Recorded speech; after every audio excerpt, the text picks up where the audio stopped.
जय श्रीराम. हर हर महादेव. मी सचिन पाटील. आशा करतो की महात्मा नाना पाटेकर आणि त्यांचे अनुयायी यांना ही गोष्ट कळून चुकली असेल की हात असे करून आणि असे करून प्रार्थना करणे हा केवळ एकच फरक हिंदू आणि मुसलमान यांच्यामध्ये नाही. सूर्या चव्हाण नावाच्या तरुणाची जी हत्या झालेली आहे, चल तुला बकरी ईदला बकरा कसा कापतात हे आम्ही कापून दाखवतो असं म्हणत त्याला हलाल करून मारलं. आणि ही भारतातली किंवा या जगातली ही एकमेव द्वितीय केस नाही. थोडीशी बुद्धी शाबूत असेल आणि थोडीशी अक्कल आपण जर का वापरली, ह्या खांद्याच्या वरती हे जे मुंडकं आहे त्या मुंडक्याच्या मध्ये भेजा नावाचा प्रकार असतो. त्या भेजाचा उपयोग फार कमी लोक करतात. तर थोडासा जरी आपण उपयोग केला तर आपल्याला गोष्ट लक्षात येईल की संपूर्ण जगामध्ये काय चाललेलं आहे. हे जे आसमानी किताबाचे हे आसमानी सुलतानी ही जी संकट या देशावर येत आहेत, त्याच्या मागे केवळ हाय आणि हे अंतर नाहीये. त्याच्या मागे खूप काही मोठी कॉन्स्पिरसी आहे, खूप मोठं षडयंत्र आहे, खूप मोठं राजकारण आहे. ही साधी गोष्ट आहे जी समजून घ्यायला काही म्हणजे हे काही रॉकेट सायन्स नाही. चित्रपटांमधून पाटेकर साहेबांनी ज्या पद्धतीने प्रचार प्रसार केलेला आहे की ये देख साले ये देख, ये हिंदू का खून, ये मुसलमान का खून, बता इसमें से हिंदू का कौन सा है, मुसलमान का कौन सा है. जब बनाने वाले ने इसमें कोई फर्क नहीं किया तो तुम और मैं कौन होते फरक करने वाले. ऐकायला छान वाटतं, सुंदर वाटतं कानाला. वा वा वा, काय जबरदस्त फिलॉसॉफी आहे. पण मुळात ही फिलॉसॉफी ग्राह्य आहे का? आता साला तिथं मुसलमानाच्या ऐवजी हिंदूच्या ऐवजी जर का गाढवाचं रक्त जरी घेतलं आणि कुत्र्याचं जरी घेतलं आणि ते जर का मिक्स केलं, ये देख साले ये देख, पता इसमें से कुत्ते का कौन सा है, गधे का कौन सा है, ते पण आपण सांगू शकत नाही. लहू का रंग एक है, अमीर क्या गरीब क्या, बने है एक खाक से, वगैरे वगैरे हे ज्या गोष्टी आहेत ना, ह्या कवितेत साहित्यामध्ये ह्या गोष्टी चांगल्या आहेत. जेव्हा when it comes to practical life, एक रॅशनल पॉइंट ऑफ व्ह्यूनं जेव्हा आपण बुद्धिप्रामाण्यवादाने जेव्हा आपण ह्या गोष्टींना बघतो, तर भावनिक गुण आपल्याला चालत नाही. असे तू हिमाचलच नव्हे तर संपूर्ण जगामध्ये प्रत्येक देशामध्ये गेल्यानंतर त्या देशाच्या स्थानिक लोकांकडून आम्हाला त्रास होतो. आमच्या आसमानी किताबाला त्रास होतो. आमच्या नबीच्या बद्दल नबी की शान में गुस्ताखी होते आणि आम्हाला पिळल्या जातं, आम्हाला छळल्या जातं. अशा पद्धतीचा एक विक्टिम कार्ड, अशा पद्धतीचे विक्टिम कार्ड खेळून, अशा पद्धतीचा एक डोलारा उभा करून संपूर्ण जगाला वेठीस धरलेली ही जमात आहे. त्या रानटी असभ्य जमाती जेव्हापासून भारतामध्ये नव्हे संपूर्ण जगामध्ये आल्या आणि ह्या थैमान घालत आहे. त्या थैमान घालत असताना तुम्ही आमच्याकडून कायमस्वरूपी एक अपेक्षा करता की आम्ही त्यांच्या विरोधात ब्र शब्दही काढू नये. बुद्धिप्रामाण्यवादाचा मी इथे विषय केला, रॅशनलिझमचा मी इथे विषय केला, तर तुम्ही एक लक्षात घ्या की तुम्हाला हे असं का बोलावं लागतं, तुम्हाला जगाशी खोटं का बोलावं लागतं. ही भीती आहे, ही दहशत आहे. तुम्ही सत्य कबूल करू शकत नाही. तुम्ही बोलू शकत नाही की ह्या ज्या जमाती आहेत, म्हणजे हे जे आपण ह्या कारवायांवर खुश होतोय की बाबा हे बघा बांगलादेशी हे अतिक्रमणं पाडली वगैरे, ते ती मुलगी बघितली असेल तुम्ही, हमारा घर गिराया तो गिराया, मस्जिद नहीं गिराना था, मस्जिद काय को गिराया. ती बाई बघितली का? ती पोरगी मुलगी आहे ती. काय कट्टरता भरलेली आहे बघा. स्वतःचं घर पाडलं नाही पण मस्जिद क्यों गिराया, मस्जिद नाही गिराना था. आज मंदिरं तोडून स्वतःचं शौचालय बांधा हा विचार मांडणारं आपलं एक हे आपलं सरकार, आपलं गव्हर्नमेंट आणि त्याला समर्थन देणारे आपले लोक. आणि दुसरीकडे स्वतःचं घर पडलेलं असताना तिला मशिदीची पडलेली आहे. हा जो कट्टरवाद हा इतक्यापर्यंत आहे का? लहान लहान मुलांची इंटरव्ह्यू बघा त्यांचे, ते काय की क्या संविधान कैसा संविधान, क्या सायन्स कैसा सायन्स, हम सायन्स को नहीं मानते, हम संविधान को नहीं मानते, हम सिर्फ कुरान को मानते, हम अल्लाह को मानते, अल्लाह को जानते. पाकिस्तानमध्ये आपल्यासारखीच लोक राहतात, तीही माणसं आहे, असं विश्वंभर चौधरी सारखे लोक भोगून भोगून सांगत असतात.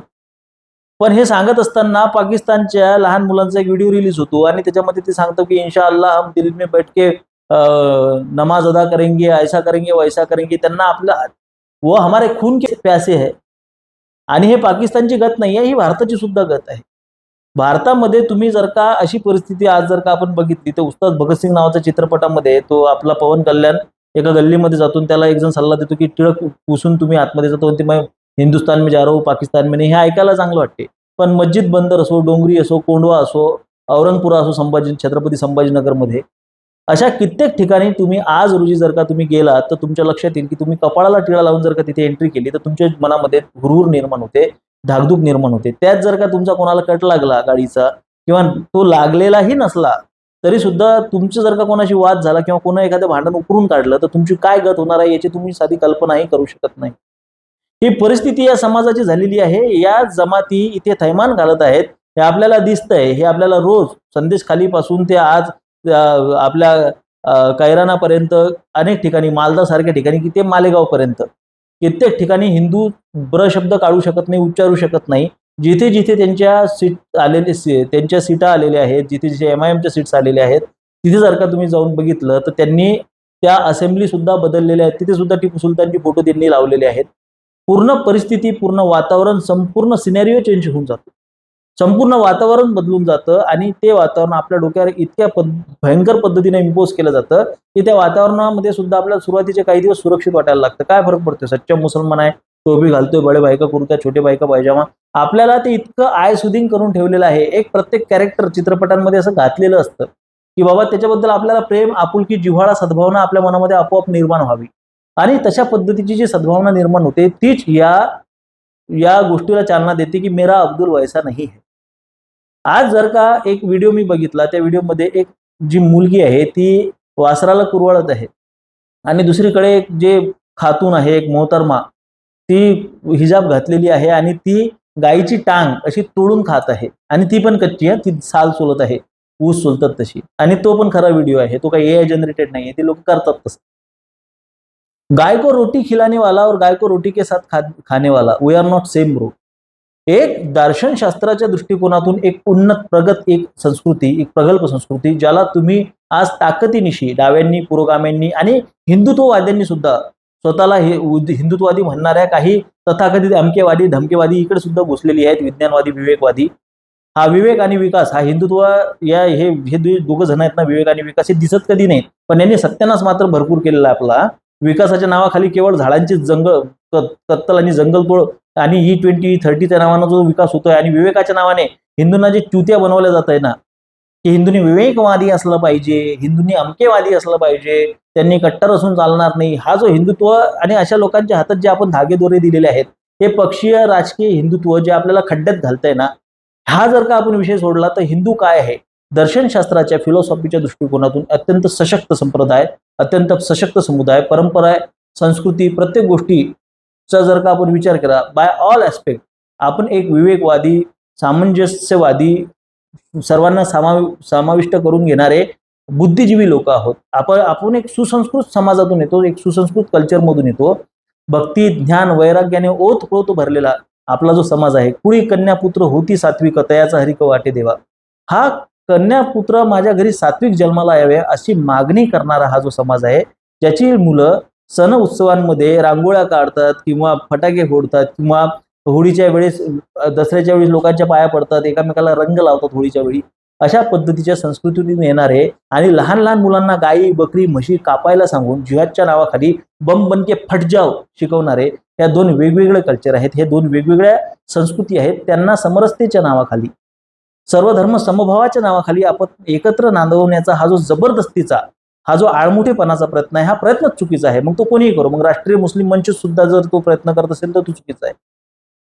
समरसता कशी निर्माण होणार आहे, एकत्र आपण कसे राहणार आहोत, तर भाई तुम हमारी इज्जत करो, हम तुम्हारी इज्जत करते, इथपर्यंत ठीक आहे. कोणी कुठली गोष्ट लादण्याचा प्रयत्न करू नये, कुठल्या गोष्टीचं उदार त्याचं हे काय म्हणतात तर त्याला सर्वधर्म समभावाच्या नावाखाली त्याचं उदत्तीकरण होता कामा नये. सवलतींच्या नावाखाली आमच्या टॅक्सचा पैसा त्यांच्यासाठी वापरता कामा नये. हे अच्छा मुसलमान, सच्चा मुसलमान याच्या विरोधात जर का कोणी बोलत असेल की बाबा आम्हाला त्यांना बोलण्याची मोकळीक असली पाहिजे. हा देश हिंदूंचा आहे, हिंदूंचा इथे बहुसंख्या आहे, त्याच्यामुळे आपण त्याला हिंदू राष्ट्र म्हणू शकतो की जेणेकरून इथे हिंदूंची संख्या जास्त आहे.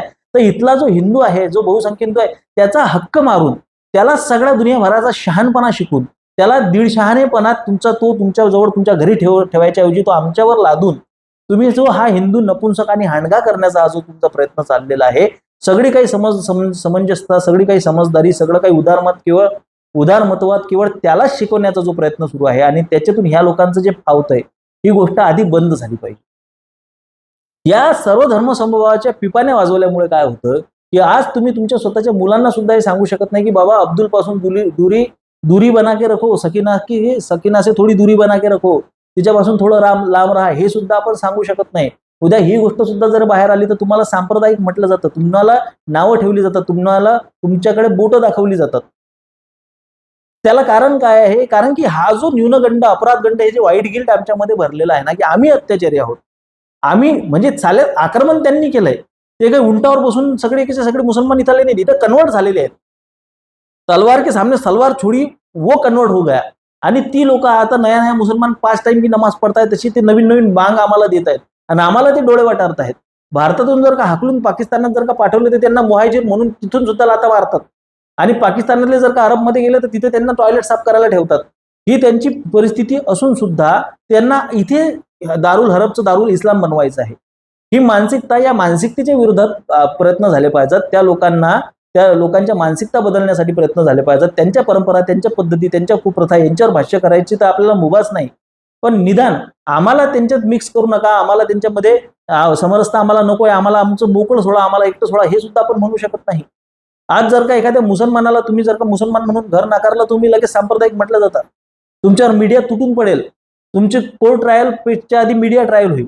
अशा पद्धतीचे कायदे, अशा पद्धतीची मीडिया ट्रायल आपल्या देशामध्ये होत असताना, आणि दुसरीकडे जेव्हा आपण ते सूर्य चव्हाणची परिस्थिती बघतो, त्याला घराच्या बाहेर बोलावल्यानंतर तो गेला कशासाठी? त्याला एवढे मुसलमान मित्र होते कशासाठी? त्या सूर्य चव्हाणच्या कॉलनीमध्ये काही बायका बोलत असताना पुढे आल्या. त्या बाया बोलत असताना मी एक गोष्ट लक्षात घेतली की त्यातल्या बऱ्याचशा बहुतांश बायकांच्या कपाळाला कुंकू, टिळा, टिकली काहीच नव्हतं. मागे एक पुरुष उभा होता. पहिल्यांदा मला असं वाटलं की मुसलमानांची बाजू मांडत आहेत का तिथे, पण नंतर समजलं त्यांच्या बोलण्यातून की बाबा हे त्या सूर्याच्या बाजूने बोलत आहेत, त्यांच्या विरोधात बोलत आहेत. आणि हे करताना मी एक लक्षात घेतलं की तुम्ही जेव्हा मुसलमानांच्या सोबत कोएक्झिस्ट करत असता, त्या लोकांसोबत राहत असता, तुम्ही हळूहळू तुमची संस्कृती सुद्धा सोडत जाता. तुम्ही हळूहळू तुमचं सगळं काही विसरत जाता, तुमच्या परंपरा पद्धती सुद्धा विसरत जाता. त्या लोकांकडे बघितल्यानंतर आपल्याला ते लक्षात येते, आपण आपल्या परंपरांशी, आपल्या संस्कृतीशी घट्ट चिटकून राहू शकत नाही. एखादा मुसलमान जर का तुमच्याशी बोलत असेल तर तुम्ही लगेच त्याला आदाब म्हणता, सलाम म्हणता. तुम्हाला रामकृष्ण हरी राम राम म्हणायची लाज वाटते. ही परिस्थिती आहे.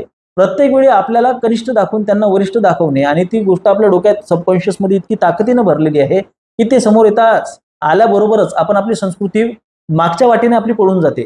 मग तो कुठल्याही पक्षाचा असो, कुठल्याही संघटनेचा असो, कुठल्याही पंथाचा असो, कुठल्याही संप्रदायाचा असो. ही परिस्थिती आज आपण सगळे अनुभवतो. दुसरी गोष्ट म्हणजे युपी मध्ये आहे म्हणून त्याचा एन्काउंटर झाला. आज महाराष्ट्रामध्ये जर असता तर महाराष्ट्रामध्ये त्याचा एन्काउंटर झाला असता का नाही? आपल्याला विकास दाखवण्यात येतो महाराष्ट्रामध्ये. अरे बघा आपण किती मोठा विकास करतोय बघा, तिकडे एक्सप्रेस हायवेला तिथे आपण एक नवीन लिंक ओपन केलेली आहे. मुंबई पुणे आता प्रवास सोपा झालाय. इकडे विकास, तिकडे विकास, अमका विकास, हा विकास. आणि दुसरं शिकवलं जातो आपल्याला विवेक, की बाबा कायदा आहे, कोर्ट आहे, सक्षम आहे, समर्थ आहे. म्हणजे योगी पॅटर्न आपल्या महाराष्ट्रात राबवण्याची क्षमता सुद्धा आपल्यामध्ये नाहीये. मग महाराष्ट्रामध्ये तर परिस्थिती अजूनही बिकट आहे. महाराष्ट्रामध्ये जर का तुम्ही तुमच्या मुलांना आतापासून शिकवलेलं नाहीये, जर का तुम्ही तुमच्या मुलांना आतापासून धर्म शिकवला नाही, तुम्ही दुसऱ्याच्या परधर्म निंदा करायची गरज नाही, परधर्म चिकित्सा करायची गरज नाही. नबीच्या ठिकाणी आहे, अल्लाच्या ठिकाणी, आपल्याला त्याची काही सोय सुटत नाहीये. पण बाळा तू तुझा धर्म जोपास, तू तुझा धर्म जग, आणि सोबतच सावध राहा, अष्टावधान असावे जागृत. हे सांगण्याची सुद्धा पात्रता, हे सांगण्याची सुद्धा लायकी जर का आपण बघितलं ना तर आपल्या समाजामध्ये आईवडिलांची नाहीये. ते हे सांगताना सुद्धा घाबरतात. त्यांना माहिती आहे की बाबा हे सांगितलं तरी सुद्धा कोणाचं जर बाहेर ऐकलं, याच्या शाळेमध्ये जर का यांना असा प्रश्न विचारला तर आपल्या भोवती आपल्या घरावर दगड येतील, आपल्याला तिथं पाचारण करण्यात येईल, तुम्ही मुलाला हे काय शिकवताय. शाळा महाविद्यालयांमध्ये तर ते विषयच नाही, तिथे ते सेक्युलरिझम तर बकेटनं पाजलं जातं मुलांना. तुम्हाला जर का सुरक्षित राहायचं आहे, तुम्हाला जर का सेक्युअर राहायचं आहे, तुम्हाला जर का तुमच्या भविष्याला सेक्युअर करायचं आहे, तर तुम्हाला वास्तविकता स्वीकारावी लागेल. ती वास्तविकता स्वीकारत असताना तुम्हाला ह्या पद्धतीचा सेक्युलर किडा समाजामध्ये जो वळवळतोय आणि तो सोडण्याचा प्रयत्न जी लोक करतात त्यांच्या विरोधात सुद्धा दंड थोपाटून तुम्हाला उभं राहावं लागेल. आणि या सेक्युलरिझमला संपवल्याशिवाय, कारण की हे सेक्युलरिझम हे एकतर्फा आहे, या सेक्युलरिझम मध्ये दम नाहीये, या सेक्युलरिझम मध्ये कुठल्याही पद्धतीचं म्हणजे काही राम नाहीये. जर का आपण भारतातल्या सेक्युलरिझमची चिकित्सा केली, भारतातल्या नव्हे संपूर्ण जगामध्ये सेक्युलरिझमची हे 3 तिरा वाजून ठेवलेले आहेत. जेवढी मुभा त्या लोकांना हिंदू धर्मावर भाष्य करण्यासाठी आहे, तेवढी मुभा त्या लोकांना त्यांचा धर्म जोपासण्याची आहे, तेवढी मुभा त्या लोकांना कट्टरपणा दाखवण्याची आहे, ती मुभा हिंदूंना मात्र नाहीये. हिंदू थोडाही अधिक कट्टर असला, थोडाही तो सनातनी असला, तर त्याच्याच धर्मातले लोक त्याच्या विरोधामध्ये उभी राहतात. आधी हे आपल्या धर्मातले स्वधर्मातले विरोधक ठेचून काढणं गरजेचे आहे. कारण की ज्या रानटी असभ्य जमातींसोबत तुम्हाला भविष्यामध्ये लढायचं आहे, त्या जमातींसोबत लढण्यासाठी जो कट्टरपणा तुमच्यामध्ये पाहिजे, त्या कट्टरपणाचा अभाव तुमच्यामध्ये निर्माण होत आहे आणि दुर्दैवाने तो अभाव तुमच्यातलेच लोक निर्माण करत आहे. आणि त्याहीपेक्षा मोठं दुर्दैव असं आहे की स्वतःला हिंदुत्ववादी म्हणवणारे ज्या ग्रुप्स आहेत, ज्या संघटना आहेत, जी लोक आहेत, ती लोक विवेकवादाच्या नावाखाली, अमक्यावादाच्या धमक्यावादाच्या नावाखाली तुमच्यामधला तो कट्टरपणा दिवसेंदिवस कमी करत चाललेले आहेत. सूर्य चव्हाण सारख्या घटना समाजामध्ये घडू नये यासाठी जागृतीची आवश्यकता आहे. आणि ती जागृती कशी निर्माण होईल? तर ती जागृती निर्माण होईल तुम्ही अष्टावधान जागृत असून स्वतःच्या घरापासून जेव्हा सुरुवात कराल. स्वतःच्या घरापासून सुरुवात केल्यानंतरच तुम्ही समाजामध्ये ती जागृती निर्माण करू शकता. केवळ मोदी आहे तो मुमकिन आहे म्हणून चालणार नाही. केवळ पक्ष संघटनांच्या याच्यावर अवलंबून राहून चालणार नाही. तुम्हाला 24 तास हिंदू म्हणून जगावं लागेल, हिंदू म्हणून तुम्हाला राहावं लागेल. तेव्हा कुठं तुम्ही ह्या ब्लेंचच्या संकटापासून स्वतःला, स्वतःच्या येणाऱ्या पिढीला वाचू शकता. माझे विचार पटत असतील तर सहकार्य असू द्या. धन्यवाद. जय श्रीराम. हर हर महादेव.